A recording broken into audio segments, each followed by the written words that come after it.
Montmagny appelle à la prudence pour éviter une pénurie d'eau. Le sanctuaire de loup Lupo vient de réaliser la plus grande campagne de sociofinancement jamais menée dans la MRC de Montmagny. Rousseau Métal brille à l'international avec l'Elevatec.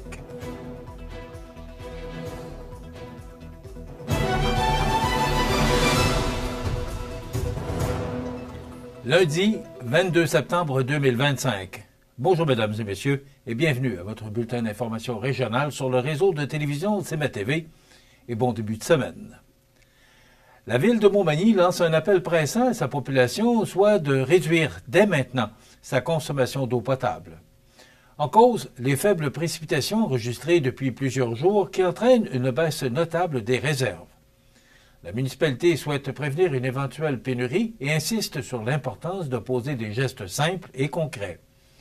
Parmi les mesures proposées, on invite les citoyens à faire fonctionner le lave-vaisselle et la laveuse seulement lorsqu'ils sont pleins, à garder une carafe d'eau au réfrigérateur pour éviter de laisser couler inutilement le robinet et à arroser moins fréquemment les jardins et plates-bandes. La Ville recommande également de privilégier l'arrosoir et l'eau de pluie récupérée dans un baril, en plus de reporter le lavage des véhicules ou tout projet domestique nécessitant une grande quantité d'eau. Chaque geste compte, rappelle la municipalité. Si aucune pluie significative ne survient rapidement, un avis de pénurie d'eau pourrait être déclenché et le débit du réseau d'alimentation réduit. La Ville tient aussi à donner l'exemple. Elle a déjà commencé à diminuer sa propre consommation en modifiant certaines pratiques, notamment en ce qui concerne le lavage des camions incendie. On précise également que l'eau utilisée par les travaux publics pour arroser les jardinières et les plates-bandes provient de puits d'eau non traités, ce qui permet de préserver les réserves destinées à la consommation. Montmagny remercie la population pour sa compréhension et sa collaboration dans ce contexte particulier. La vigilance et la solidarité citoyenne seront essentielles au cours des prochains jours afin de protéger une ressource aussi précieuse que l'eau potable. Le sanctuaire de l'eau Lupo vient de réaliser la plus grande campagne de sociofinancement jamais menée dans la MRC de Montmagny. Parti d'un objectif initial de 50 000 $, atteint et doublé grâce à une contribution gouvernementale du ministère du Tourisme via le fonds Horizon, pour un total de 100 000 $, cette importante campagne de financement aura permis à Lupo de faire l'acquisition de 2 mini-pods écologiques fabriqués au Québec, permettant une expérience d'hébergement unique 12 mois par année, soit de dormir au cœur du sanctuaire, entouré des loups. Mario Lacombe s'est rendu sur place et voici son reportage. Vous connaissez sans doute le sanctuaire de loup Lupo situé à Sainte-Apolline-de-Paton dans le sud du comté. Eh bien, ils ont élargi leur offre de service avec une possibilité de dormir avec les loups. J'ai rencontré Luigi Morabito qui nous en parle. Oui, depuis, il y a 2 nouveaux services. Alors, depuis le 2 juillet 2024, on offre dormir avec des loups, 3 saisons. Vous pouvez venir, c'est du clamping. Alors, il y a une tente qui est couverte avec un toit moustiquaire, la plateforme, une belle plateforme de 14 pieds par 24. Il y a tous les services frigo, café, poêle de camping disponibles sur la plateforme. Et maintenant, depuis le 29 août, on a reçu notre campagne sociofinancement avec la plateforme La Ruche et on offre maintenant 2 mini-maisons ou 2 mini-pods dormir avec les loups. Ben oui, quand on dit dormir avec les loups, ça veut dire que vous êtes dans un endroit sécuritaire, soit dans les mini-pods ou mini-maisons. Vous êtes en dedans, vous avez l'air conditionné l'été, le chauffage l'hiver, c'est ouvert 12 mois par année.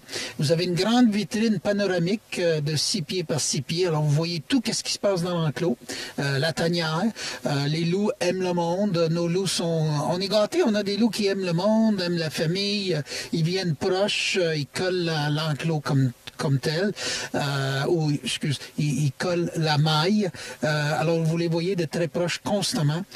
C'est des loups qui aiment le monde et c'est tout sécuritaire. Alors, vous pouvez pas toucher les loups, ça c'est contre la loi, mais vous êtes dans une distance sécuritaire, mais proche, que vous voyez toute l'action qui se passe durant le jour, la nuit et souvent le hurlement que tout le monde a hâte d'entendre, qui est pas mal spécial, ça touche le cœur.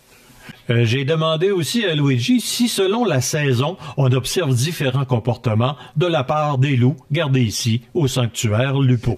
Les loups sont beaux à voir 12 mois par année. Ça dépend l'année. Durant l'année, des fois, on a des préférences, l'été, l'automne et tout ça. Le site est exceptionnel. Alors, on est dans le parc des Appalaches comme tel. La saison des amours pour le loup va commencer fin décembre, début janvier, va durer une couple de mois. Alors, leur changement de caractère, personnalité change. Les plus dominants vont dominer pour être en accouplement comme tel. Mais les loups, on les voit tout le temps. On les voit tout le temps. On peut les voir l'hiver. C'est beau parce qu'ils ont tous leurs poils d'hiver. Ils sont peut-être 2 fois plus gros que la norme à cause du poil. La neige, c'est toute beauté. Alors, voir les loups, c'est bon. 4 saisons, 12 mois par année. Ça dépend de la préférence des invités. Pour en savoir davantage, vous pouvez visiter leur site web à sanctuairelupo.ca. Ici Mario Lacombe au sanctuaire Lupo à Sainte-Apolline-de-Paton pour CEMA TV Information. D'ailleurs, M. Morabito sera notre invité un peu plus tard dans l'émission. Rousseau Métal brille à l'international avec l'Elevatec. Tous les détails après la pause. Le restaurant Pizzeria Porto Bellissimo, un incontournable à Saint-Jean-Port-Joli. Pizza débordante de garniture, menu varié et abordable. Délicieux dessert avec des produits de grande qualité des gâteries de l'Ami. Porto Bellissimo et les gâteries de l'Ami, route de l'église à Saint-Jean-Port-Joli.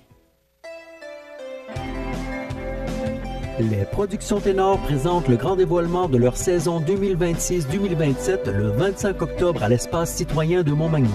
Au programme, spectacle, cocktail dînatoire, ambiance festive, tirage et votre participation à un giga karaoké plein d'énergie. Soyez de la fête. Pour acheter vos billets, visitez lesproductionsténor.com.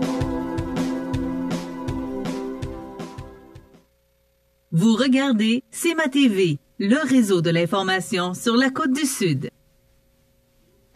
Rousseau Métal vient d'ajouter une nouvelle reconnaissance prestigieuse à sa collection. En effet, son poste de travail ajustable en hauteur, l'Elevatec, a décroché la médaille d'argent au Grand Prix du Design 2025. Une distinction qui confirme, encore une fois, le rayonnement international du savoir-faire québécois. L'Elevatec avait déjà attiré l'attention plus tôt cette année lors de son lancement à Chicago à l'exposition industrielle ProMat. Depuis, il n'a cessé d'impressionner alors qu'il s'est vu remettre des honneurs au European Product Design Awards et au International Design Awards. Avec ces 3 prix, en moins d'1 an, l'Elevatec s'impose comme une référence mondiale en matière de postes de travail innovants. Ce succès repose sur un travail minutieux et une volonté claire de repousser les standards. Notre objectif avec Elevatec était de créer un poste de travail de qualité supérieure où chaque détail est soigneusement pensé et optimisé. Le résultat de ce produit représente une solution permanente, sans égale sur le marché, a souligné Charles-Alexandre Paré, PDG de Rousseau Métal. Ces distinctions s'ajoutent à une longue liste de brevets et de dessins industriels déposés pour protéger cette innovation. Depuis plus de 75 ans, Rousseau Métal se distingue dans la fabrication de systèmes de rangement haut de gamme, des cabinets aux étagères, en passant par les postes de travail. L'entreprise est, aujourd'hui, reconnue comme un fleuron québécois du secteur manufacturier. Avec l'Elevatec, Rousseau Métal confirme qu'innovation et esprit d'équipe sont les véritables moteurs de son succès. À Montmagny, la lutte contre la grille du frêne prend une tournure innovante. En effet, au cours des prochaines semaines, les frênes logeant le boulevard Taché-Ouest devront être abattus, victimes de cet insecte envahissant qui s'attaque exclusivement à cette essence et entraîne inévitablement sa mort. Mais plutôt que de simplement éliminer ces arbres, la ville a choisi de leur donner une seconde vie en les revalorisant. Et c'est grâce au savoir-faire de l'ébéniste Samuel Saint-Pierre, propriétaire de Samar Ébénisterie, que cette transformation sera possible. Le bois récolté servira principalement à fabriquer des pièces de chaises, car le frêne est reconnu pour ses qualités idéales au cintrage. En plus de mettre en valeur la beauté naturelle de ce bois, sa couleur et son grain, cette approche favorise l'utilisation de matériaux locaux réduisant ainsi l'empreinte environnementale liée au transport et à la transformation.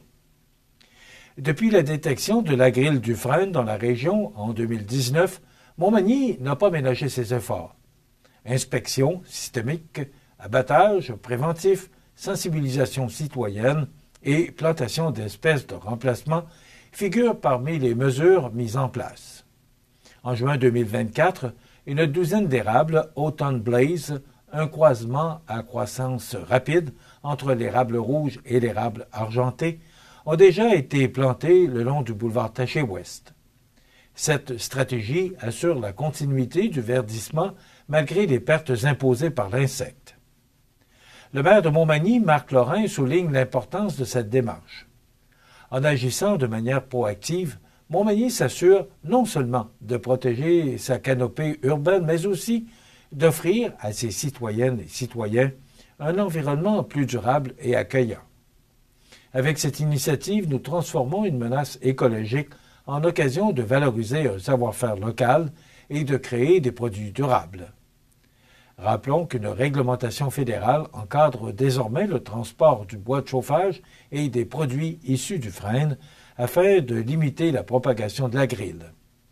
Pour mieux reconnaître cet insecte et obtenir de l'information, les citoyens sont invités à consulter le site de l'Agence canadienne d'inspection des aliments.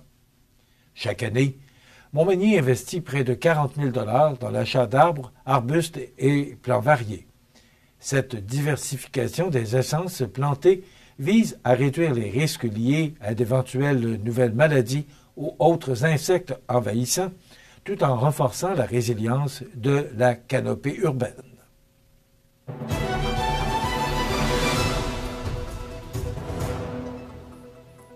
Au sport, il y avait beaucoup d'activités dans le hockey dans notre région, mais d'abord, l'Everest de la Côte-du-Sud a connu une fin de semaine intense avec 2 matchs disputés en l'espace de 24 heures. Résultat, 3 points importants ajoutés au classement. Vendredi soir, à Montmagny, les hommes de Raphaël Saint-Laurent ont dominé le Prime de Laval 5-3. Le vétéran Tony Hamelin s'est illustré avec 2 buts, dont celui de la victoire en tout début de 3e période, avant de sceller l'issue du match en fin de rencontre. Antoine l'Italien, Tristan da Silva et Mathias Laflamme ont aussi fait vibrer les cordages, offrant un spectacle offensif aux partisans. Le lendemain, à Montréal, l'Everest a signé une remontée spectaculaire de 4 buts en 3e période contre les Rangers. Noah Woodard, avec 2 filets, et Victor Poulin, auteur de 4 passes, ont mené la charge. Le défenseur recru, Thomas Morin, a créé l'égalité à seulement 21 secondes de la fin. Malgré cet exploit, l'équipe s'est inclinée 7-6 en tir de barrage. L'Everest reprendra le collier vendredi prochain à domicile en affrontant les Condors du cégep Beauce-Appalaches dès 19h45. Voilà ce qui complète votre bulletin d'actualité de ce lundi 22 septembre. Dans un moment, les prévisions de la météo. Et le menu de cette émission du lundi 22 septembre, je vous l'ai mentionné, dans quelques instants, on reçoit le propriétaire du sanctuaire des loups Lupo, M. Luigi Morabito. Également, on reçoit le candidat à la mairie de Montmagny, M. Michel Mercier. Et bien sûr, on se rendra avec Audrey Saint-Pierre voir ses trouvailles chez Tapis Montmagny. Et bien sûr, il y aura l'actualité à la fin de l'émission. Je vous souhaite donc une excellente émission à notre antenne.